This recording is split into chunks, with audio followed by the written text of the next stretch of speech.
Just the quarantine, you had nothing better to do? Or? Yeah, and kind of going back to your first question, just being away from the game for so long in 2018 and just kind of starting to get my confidence back. Like, my body's feeling really good. Like, I feel like I'm ready to get back into football and I can stay healthy. So just training every day and feeling that and gaining the confidence, it made me work harder because I really felt like I could stay healthy and do this. How do you look back on this whole journey? You've been through 3 D-line coaches. You didn't play for 2 years. It's definitely, like you said, it's a journey, and it's been tons of ups and downs, but I couldn't be more proud of myself for being here today and sticking through it all and, just fighting through adversity. So I'm really happy with how everything's went, and I wouldn't take anything back. When you go through 2019, the lost year, and then the opt-out last year, did you ever think that you were going to be making 2 sacks on a Saturday?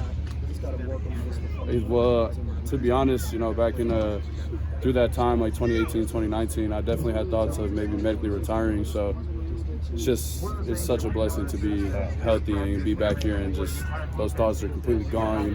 Just loving football and just love being out here with my guys. So how close did you come with that? Not super close, but it definitely popped in my head, and I'm just happy to be out of that place. What was the lowest point, I guess, for you in terms of thinking that, or when? I would just say like 2019, because 2018 I played. 2019 I had a great spring. I started summer, and then I kind of just messed up my calf and just kept messing it up. And yeah, during the season, probably like week 5, because we kept trying to come back. Like, we're not going to call this season quits, so we're going to just keep trying to rehab it. And about like the 5th time or 4th time I pulled my calf, they were telling me it was done, and like I had to think about what I was going to do, how I was going to rehab this, how we were going to approach this surgery, what we were going to do. So it was a tough point. I didn't really know what the future held, and I'm just happy with how everything split up. How did that idea of maybe not being able to play football again, how did that sit with you at that time? It did not sit well. You never want to give up the game, so it did not sit well. And that's why I fought so hard back during COVID to get back to this, because I realized I really love it.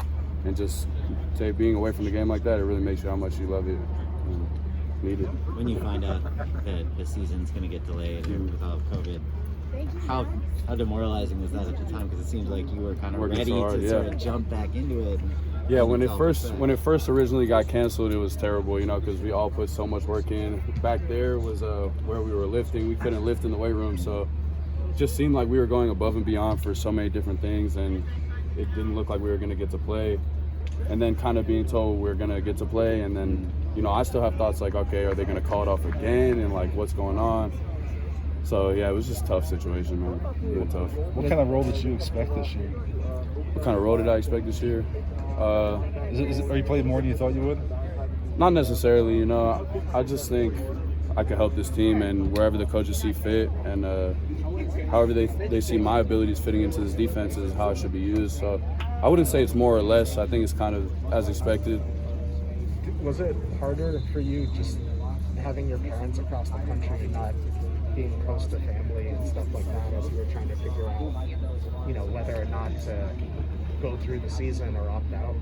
I would say it was harder because obviously, most of these players are from California, and, something goes wrong, or like we couldn't use the weight room. A lot of these people have resources out here in California, and I just didn't have that because a lot of my connections are in Florida, whether it be like massage or my parents, like you were saying. So just not having those same resources that my teammates had, it kind of made it tough, but it wasn't like, there wasn't one thing that just solely made me opt out. Like it was a lot of things. It was definitely a combination. The first career sack, that moment, what's it like for you?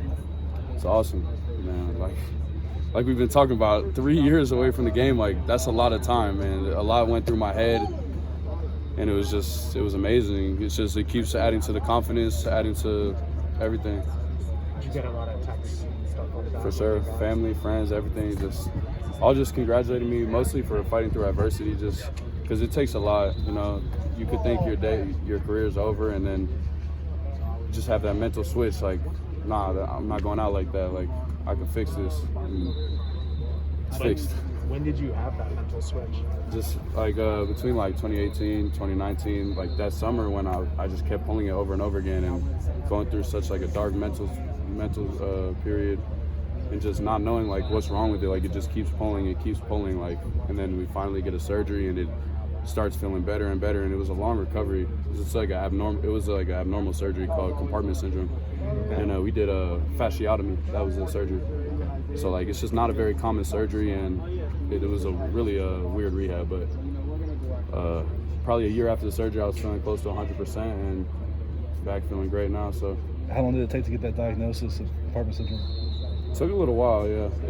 Because the first pull happened probably in the summer, and then summer of 2019, and then I didn't get the surgery until December. So like almost 5 months, 6 months. Weird rehab, how? Just like, cause they just, I don't know how to explain it to you. It's just, it's like a lower leg injury. Like, cause compartment syndrome is essentially when a lot of pressure builds up in the muscles, and they have to cut the fascia to release some pressure. So just rehabbing back from that was just, I don't know, it's nothing like I've ever rehabbed from. Cause I had a knee scope and I had a hernia and like regular, I don't know. It's a hard thing to describe. Okay. So how do you look at the future now? What are your ambitions or hopes moving forward?